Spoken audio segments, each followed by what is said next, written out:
Bonjour, bonjour, j'espère que vous allez bien. Moi, c'est Abdel Salim Garba, je suis expert comptable et entrepreneur, initiateur de cette chaîne Réussir au pays. Bienvenue sur ma chaîne. L'objectif de cette chaîne, c'est de vous parler d'entrepreneuriat, d'insertion professionnelle et de vous donner de bons conseils en matière de développement personnel.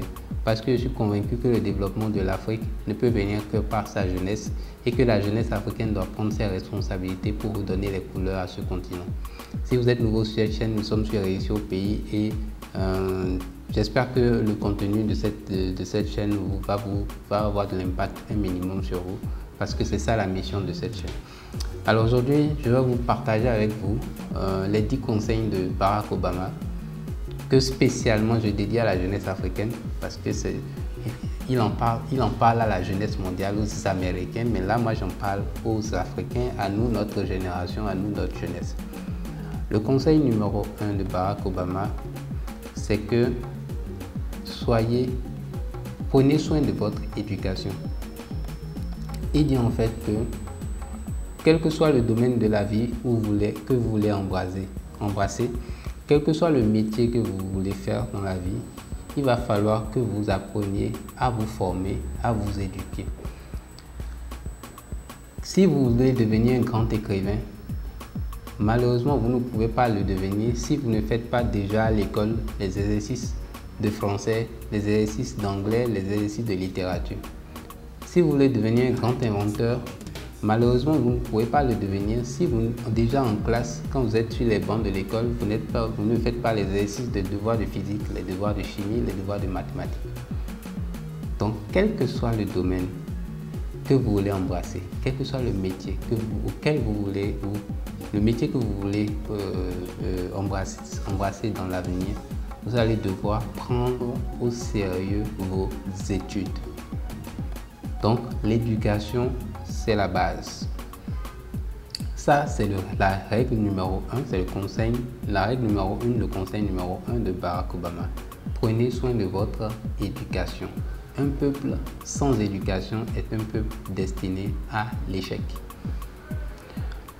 La règle numéro 2 de Barack Obama, alignez vos convictions sur vos actions. Alignez vos convictions sur vos actions. Si vous dites que vous voulez devenir président des États-Unis, ou président, ou politicien, et que toute la journée, les 80% de votre temps, de votre énergie, de votre argent, vous les passez en boîte de nuit, ou bien à regarder un match de football, ça m'étonnerait que vous y parveniez un jour. Il dit en fait que ce qu'on doit savoir, c'est que si on veut vraiment quelque chose, si on connaît nos valeurs, si on veut savoir quelles sont nos vraies valeurs, il va falloir qu'on fasse le bilan pour voir qu'est-ce qu'on fait, dans quoi on dépense la majeure partie de notre temps, dans quoi on dépense la majeure partie de notre énergie, dans quoi on dépense la majeure partie de notre argent. Si vous voulez connaître vos valeurs, regardez ce dans quoi vous dépensez la majeure partie de votre temps, de votre énergie et de votre argent et vous connaîtrez vos valeurs. Donc si vos valeurs ne sont pas alignées sur vos convictions, si vos actions ne sont pas alignées sur vos convictions et sur vos valeurs, vous ne réussirez pas. Donc vous devez agir en cohérence avec votre vision, vos convictions. Règle numéro 3, soyez charismatique. Le charisme ne se définit pas forcément, mais servez d'exemple pour les autres. C'est comme ça, il le résume. Soyez le changement que vous voulez voir se produire autour de vous. C'est ça, donc servez d'exemple, soyez charismatique. Règle numéro 4, concentrez-vous sur ce que vous voulez réellement faire.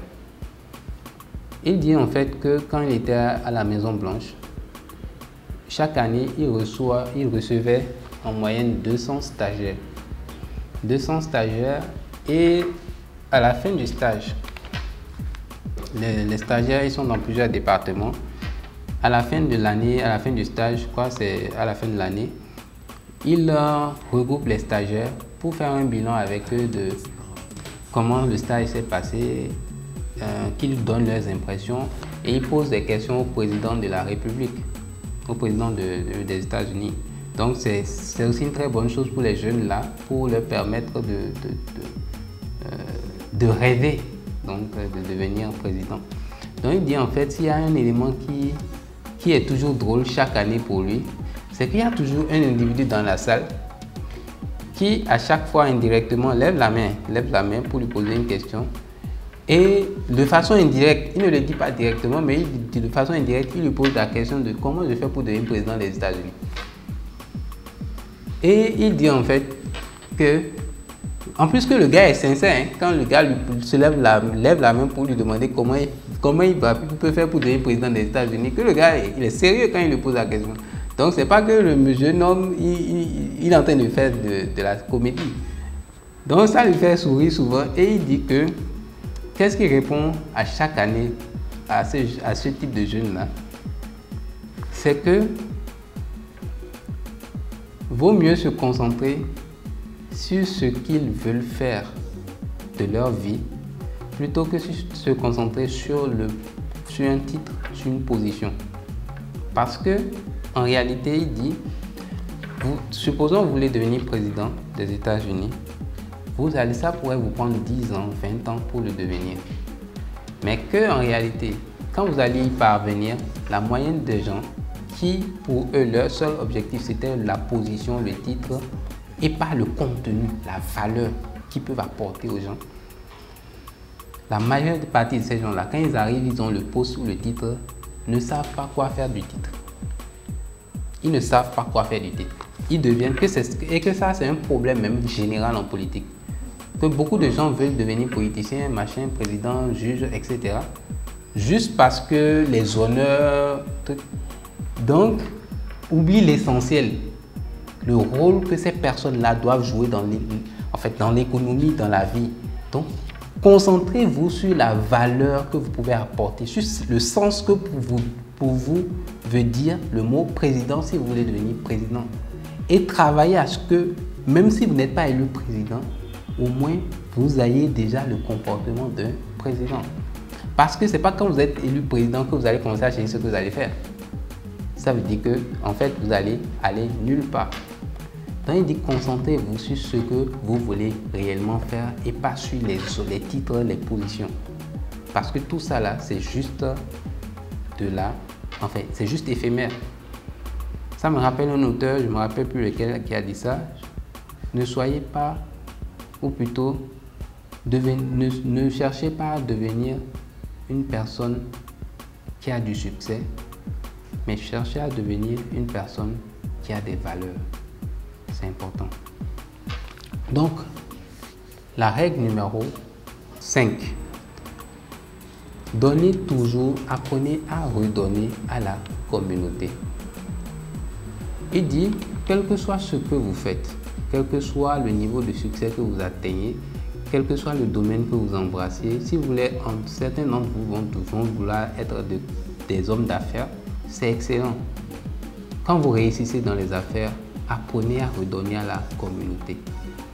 Certains d'autres d'entre vous vont être d'excellents inventeurs, d'excellents physiciens, d'excellents avocats, d'excellents juges. Quand vous atteignez vos objectifs, apprenez à servir la communauté. Apprenez à avoir de l'impact sur votre communauté, quel que soit le pays, l'origine d'où vous venez. Il dit en fait, ça ne vous coûte rien de redonner un peu de votre succès à la société, aux gens qui ont servi, qui ont contribué, même s'ils n'ont pas contribué directement, de redonner quand même, d'aider d'autres personnes qui, par exemple, ne sont pas encore arrivées à votre stade à monter. Travaillez à amener d'autres personnes à réussir, tout comme vous. Ça vous fera vous-même du bien psychologiquement. Ça va vous aider même ça va renforcer même votre propre développement personnel, de savoir que vous êtes en train d'aider ou vous avez aidé des gens à réussir ou à émerger. Vous-même, vous serez encore mieux dans votre état d'esprit. Vous allez avoir un sentiment de bien-être, de satisfaction qui n'a rien de semblable à ce que vous faites d'être égoïste. Donc, ne soyez pas égoïste. quand vous arrivez à un certain niveau, apprenez à redonner à la société. On ne peut pas juste gagner de l'argent, arriver à un certain niveau, penser qu'à soi et s'arrêter là. Non, ayez de l'impact. Ayez de l'impact. Règle numéro 6, adoptez une vision à long terme. Quand vous êtes jeune, ou quel que soit le stade auquel vous êtes, quand vous voulez atteindre des objectifs, ayez une vision moyenne de 10 ans. Minimum. 5 ans, c'est le moyen terme. Ayez une vision de 10 ans. Minimum. Minimum, ayez une vision de 10 ans. Vous voulez faire quelque chose, avoir de l'impact, atteindre des objectifs précis, 10 ans consécutivement, travailler de façon acharnée. Pensez à dans 10 ans. Ne regardez pas aujourd'hui. C'est comme ça que vous allez éclater tous vos concurrents. Pensez 10 ans d'avance sur les gens de votre génération. Là où les gens sont en train de regarder ici, vous êtes loin là-bas. Ayez une vision long terme. Vous allez faire la différence sur le long terme. Les gens ne vont pas pouvoir vous suivre. Pensez long terme. Cette chaîne a été créée pour avoir de l'impact sur la jeunesse africaine. Mais jamais de l'impact dans 1 an, dans 2 ans. Non. Nous avons dans notre tête un objectif moyen de 20, 30, voire 50 années. Et même au-delà. Donc les vidéos seront faites, elles seront là. Ceux qui disent qu'ils n'ont pas le temps de regarder, prenez votre temps. Ça ne va pas disparaître, c'est là-bas. Tant que YouTube ne va pas cracher, c'est là-bas. On va encore trouver une solution même pour créer notre plateforme, pour que ça reste là-bas. Pour que le maximum de jeunes puissent avoir l'information, que ça ait de l'impact sur nous, notre génération, sur la génération de nos enfants, sur la génération des enfants de nos enfants, jusqu'à ce que ce continent puisse commencer à changer. Règle numéro 7. Soyez patient.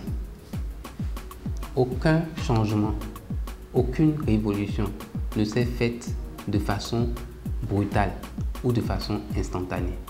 Sachez que quand vous voulez progresser, vous allez travailler dur, très dur, pendant longtemps, sans voir le retour. Donc soyez patient. Si vous êtes trop patient aussi, vous risquez de ne jamais atteindre vos objectifs. Également, si vous êtes trop impatient, vous risquez de vous décourager si vos objectifs ne se réalisent pas vite. Sachez mesure garder. Soyez patient, soyez persévérant, soyez résilient. Règle numéro 8. Soyez responsable. Soyez responsable de votre propre vie. Il raconte que quand il était tout gamin, il était parti vivre en Indonésie avec sa maman, sa mère. Et que pendant qu'ils étaient en Indonésie, quand ils sont arrivés, sa mère voulait l'inscrire dans une école américaine pour qu'il bénéficie de l'éducation américaine. Mais que malheureusement, elle n'avait pas les moyens de lui payer l'école américaine. Donc elle a dû le mettre dans une école classique de la ville. Mais que parce qu'elle voulait vraiment que son enfant ait l'éducation américaine, elle a décidé, sa mère a décidé de travailler avec lui du lundi au vendredi à 4h30 du matin pour lui elle-même prendre l'éducation, prendre le programme scolaire américain là, le faire travailler de 4h30 à 6h30 avant qu'il n'aille à l'école pour poursuivre l'éducation classique. Que c'était très dur pour lui, il n'était pas du tout content de faire ça, mais qu'aujourd'hui, il voit l'impact. Mais qu'au-delà de ça, pourquoi il dit d'être responsable? Il dit en fait que déjà, au moins sa mère a été consciente de ce qu'elle voulait, elle a été responsable de ce qu'elle a pris ses responsabilités pour que, malgré qu'elle n'a pas les moyens, elle a pris ses responsabilités pour apporter la solution à son problème. Parce qu'elle était soucieuse de l'éducation de son fils. Mais il dit qu'il y a une chose qui est importante à ce niveau-là. Si lui-même, Barack Obama, à son âge, n'avait pas accepté de suivre sa mère dans ce challenge qu'il ne serait pas là où il est aujourd'hui. Il dit que vous devez être responsable de votre propre vie. On peut vous emmener dans les meilleures universités au monde. On peut vous donner la meilleure technologie, la plus avancée au monde. On peut vous donner tous les moyens financiers au monde. Si vous-même, vous n'avez pas envie de progresser, vous ne progresserez jamais. Vous devez décider vous-même que vous allez être acteur de votre vie. Vous devez prendre la responsabilité de votre propre vie. Soyez responsable de votre propre vie. Ce n'est pas l'État, ce n'est pas le gouvernement, ce n'est pas vos parents. Vous-même, prenez la responsabilité de votre vie. Règle numéro 9. Améliorez-vous constamment. Il dit, vous allez devoir savoir qu'il faut apprendre constamment. Le progrès ne vient que par la persistance, la persévérance et la résilience dans la durée. Il dit que toutes les récompenses brutales qui viennent à court terme ne sont pas des récompenses durables sur le long terme. Jamais. Si vous passez à une étude, il donne un exemple, il dit qu'aujourd'hui que le monde est tellement devenu flashy que par exemple un gars va venir sur une chaîne YouTube faire une démonstration de danse et du jour au lendemain devenir populaire. Il dit que ce genre de succès sur le long terme ne gagne jamais. Vous n'allez pas très loin. Vous pouvez sprinter comme vous voulez, mais vous n'allez pas très loin. Les meilleures récompenses s'obtiennent sur la durée, en pariant sur le long terme, en travaillant suffisamment dur sur le long terme. C'est comme ça que vous allez bénéficier, récolter des fruits de votre travail. Règle numéro 10, amusez-vous. On a dit de travailler, c'est très bien, mais il dit aussi de temps en temps, distrayez-vous. Il ne faut pas que vous passiez 99% de votre temps à travailler. Apprenez à faire quand même, à vous relaxer, à vous distraire, à profiter de la vie. Parce que la vie, ce n'est pas que le travail. Mais travaillez, mais apprenez de temps en temps à prendre du recul pour vous changer les idées, pour vous reposer et revenir de nouveau jusqu'à ce que vous n'atteigniez vos objectifs. J'espère que ces 10 conseils de Barack Obama auraient eu un minimum d'impact sur vous, que cela vous servira d'une façon ou d'une autre. Si vous avez apprécié ces conseils, n'hésitez pas à mettre le pouce bleu. Si vous êtes nouveau sur cette chaîne, n'hésitez pas à vous abonner si vous avez apprécié le contenu. N'hésitez pas à cliquer sur la cloche de notification et on se dit à très bientôt pour une nouvelle vidéo. Ciao, ciao.